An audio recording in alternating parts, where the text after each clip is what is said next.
Nagbukas noong Mayo 6 at magtatapos sa Linggo, Mayo 24, ang 2026 Productivity Fair sa kahabaan ng Lake Drive sa Burnham Park bilang suporta sa 161 dialysis patients sa Baguio Dialysis Patient Organization.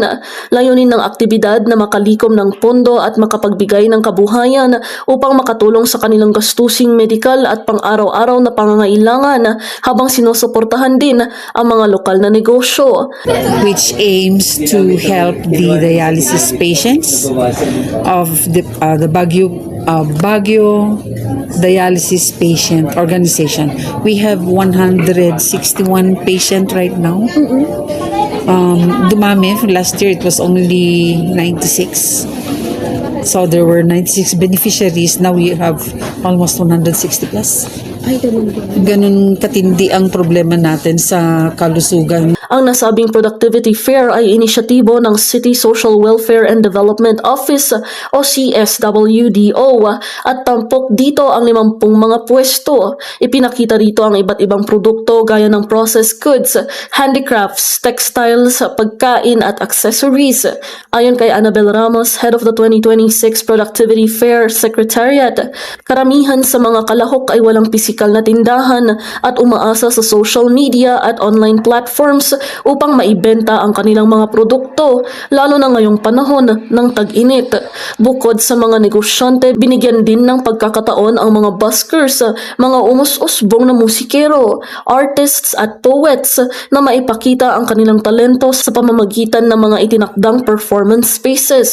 Humingi rin ng tulong ang mga magsasaka mula Atok, Bugias at Mangkayan upang maibenta ang kanilang mga repolyo sa naturang aktibidad. Kasabay nito, isinulong din ng mga kalahok ang Circular Economy Program ng lungsod. Then of course we have we engage a lot of environmental crew like compared last year. Last year we only had 4. So ang budget namin mababa. Ngayon we have ilan to? 3, 6, 7, 8, 9, 10. 10. Because meron kaming marshal na nandun sa sa basurahan. Sa binabantayan. We record yung mga binabantayan kasi hindi ka makakabasura doon kung wala yung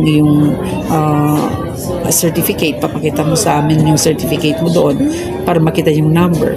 So that we will know if you are throwing the right thing there, no? Taon-taon isinasagawa ang Productivity Fair bilang suporta sa mga dialysis patients. Karamihan ay nasa edad 26 hanggang 35. Pinatunayan ng taon ng Productivity Fair na hindi lamang ito nagbibigay ng tulong sa mga dialysis patients, kundi nagsisilbi rin itong plataporma para sa maliliit na negosyante, lokal na magsasaka at mga alagad ng sining upang maipakita ang kanilang produkto at maipamalas ang talento habang hinihikayat ang pakikilahok na komunidad at pangangalaga sa kalikasan. Ira Marzan para sa Herald Express.